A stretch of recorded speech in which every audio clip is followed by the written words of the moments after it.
I'm Coach Derwin Lamb. Back at it again live one time for your mind. You know, that's another slogan, man. MMA coach, boxing coach, kickboxing coach. Here we have Lamb Striking, Lamb 4 Academy.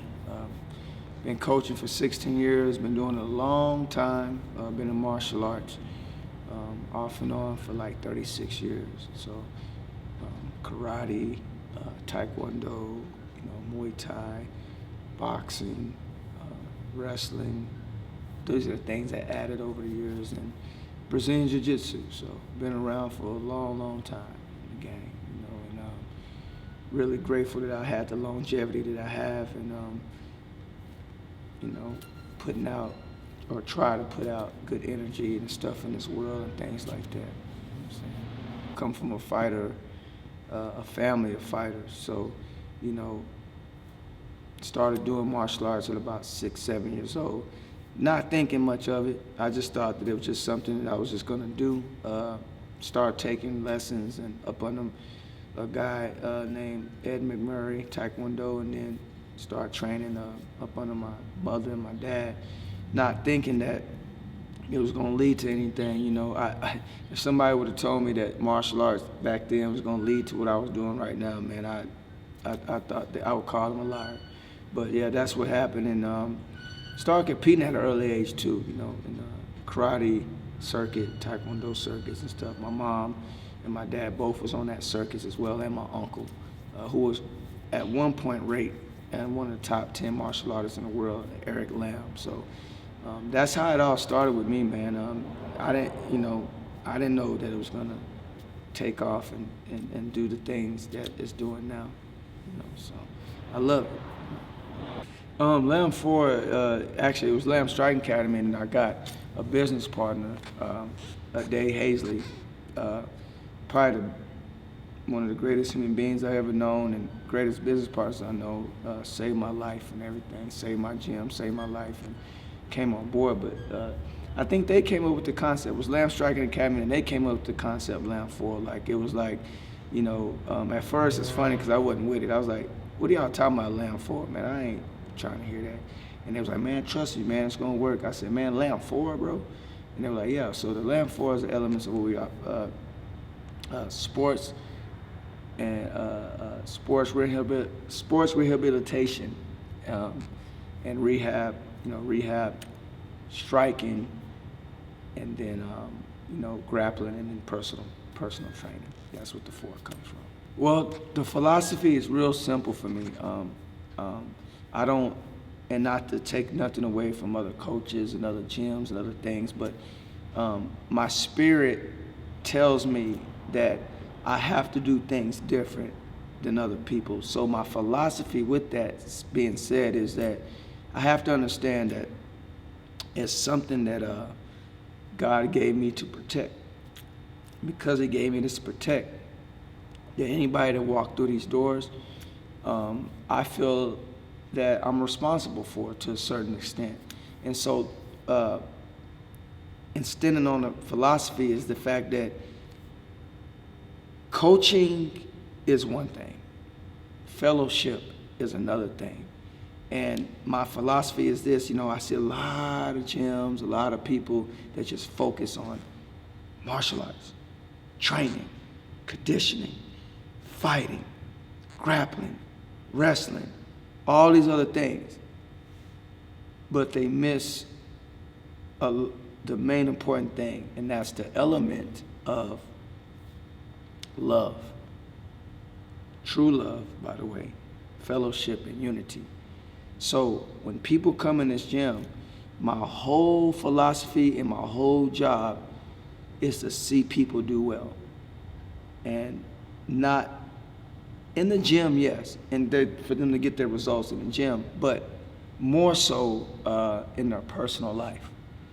And when people walk through this gym, I want when they walk out to feel like they got something more than just training their physical body.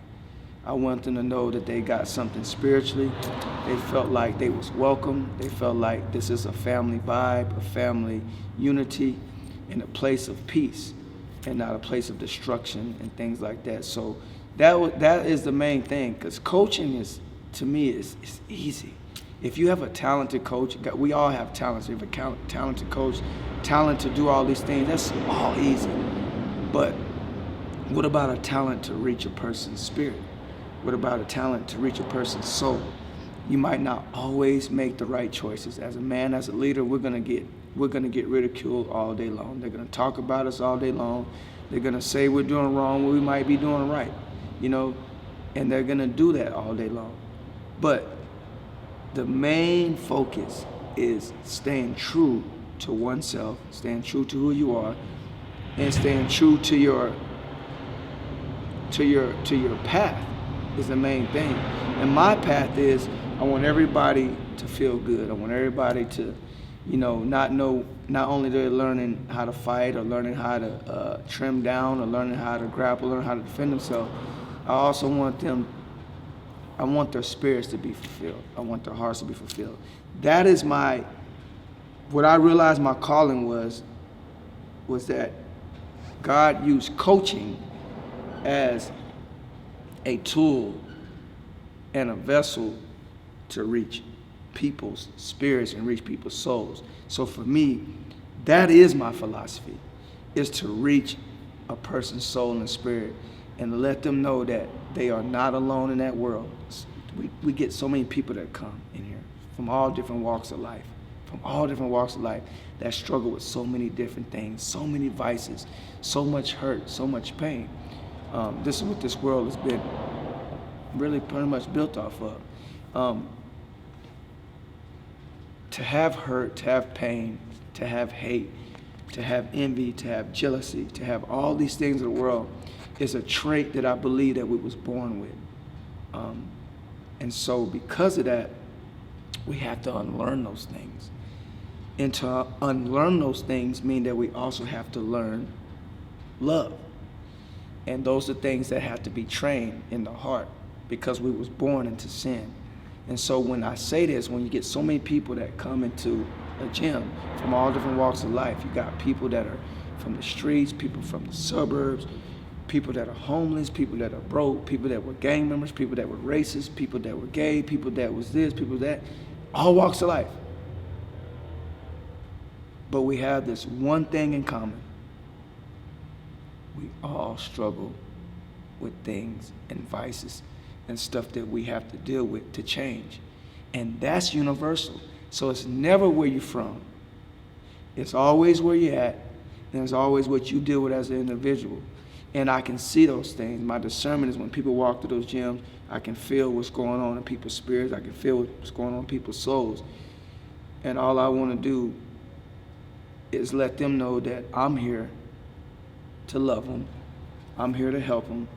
And I'm here to bring people together. Now in this gym, we see there's so many walks of life, and now everybody's in one unit. When I go to the fights, when we go to these venues, go to this stuff, and I see my people out in the crowd, I see all my team together, hanging out, loving each other.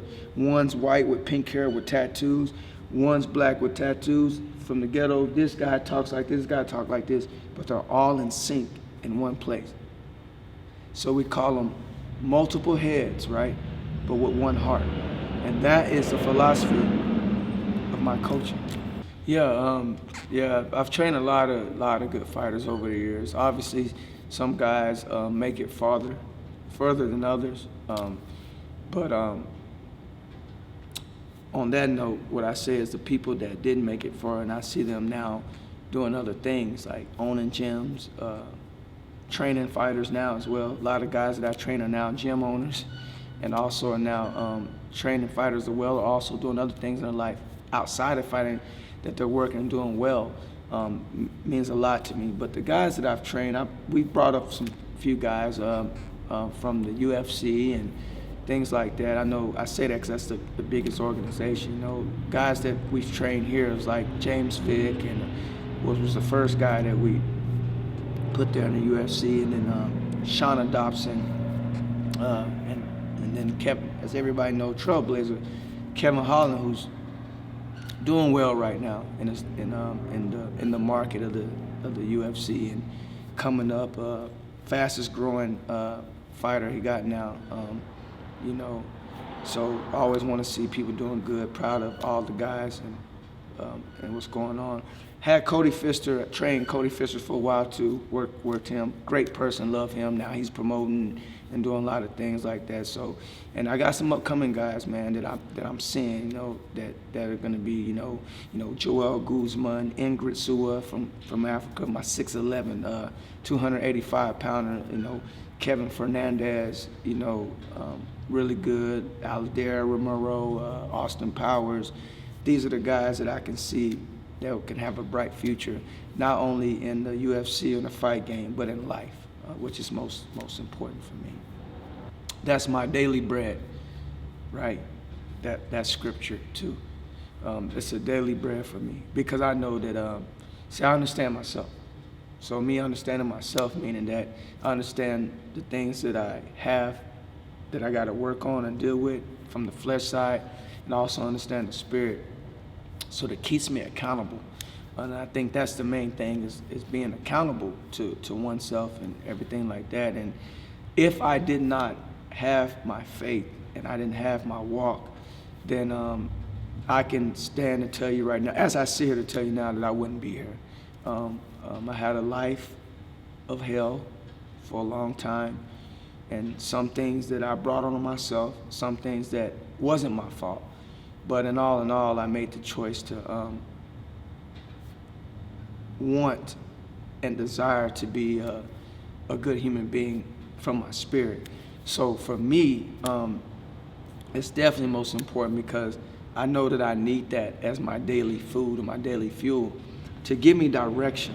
When I wake up a lot, when I wake up in the morning, I'm in my bed or I'm in my shower, I ask God for direction and giving me the wisdom and knowledge and understanding and the patience to deal with the masses, the people and stuff like that. Because, you know, I still got things in my mind and thoughts and stuff that I deal with and have to ask God to help me with those things. So it's very important because if I came in here, and this happened before, by the way, I can tell you this testimony that when I folded, I wouldn't say folded, but when I had issues, had problems, and had a lot of stuff that I was dealing with as a man, that it also fell on other people, meaning it fell on the people that I was training, my students, my fighters, my relationships. Although I was dealing with a lot, and let's say this, as a leader, man, everybody's not gonna always understand where you're coming from and understand where you're hurt, understand the things that was done against you. But as a leader, you also have the responsibility that, man, this is what you was chosen to do. So because of that, you have to eat that and bite that, and you still have to keep pushing and keep going. And so I had to understand that dealing with people and dealing with fighters, you have to be intact at all times. You have to be strong at all times. And when people look at you and they see that you're moving a certain way and you're falling a certain way and you're doing a certain way, it also affects them. So I realized that things that I say and do affects people in a good way or a bad way. And so I had to learn to come to terms with that so I can change that, so I can help people feel and think and do things on a certain level. And that was, you know, I've battled with this. Like, why do I got to be accountable? Why do I got to do this? Why? And God said, because I chose you. So because I've been chosen, and being chosen means also that you're going to take backlash. People are going to talk about you. People are going to lie on you. People are going to hate on you. People are going to do all those things. And I realize that sometimes you don't have to do anything for people to feel these things or say these things about you. And then God showed me, man, you don't always have to take it personal because these are things that they're dealing with. Just like you deal with, those are things they're dealing with. All you got to do is stand on who you are and keep doing your job and keep bringing people up and lifting people up and create unity and oneness and love among your community. And that to not let no emotion stray you away from the path that you're supposed to be on. It doesn't matter. You're going to have to take pain. You're going to have to take hurt. You're going to have to take those things in order to help others. And this is with this. My faith has given me is understanding. Wisdom preserves you, but understanding keeps you. And when you have understanding, you can have understanding of what you're wise and intelligent about. If you just, even a wise fool, even a wise man can be a fool, as we understand. So having understanding the true self of oneself, good or bad, is where you can have a clear mind on how to deal with yourself and how to deal with others. And this is what this is all about. It's not just about martial arts, it's about people. Martial arts is the vessel, the foundation, the compound that helps me do what I do. We have it all over the place. Motivational speakers, coaches in boxing and sports, NBA, NFL, hockey, all over. The question is that what are you putting into people and what are they getting out of you?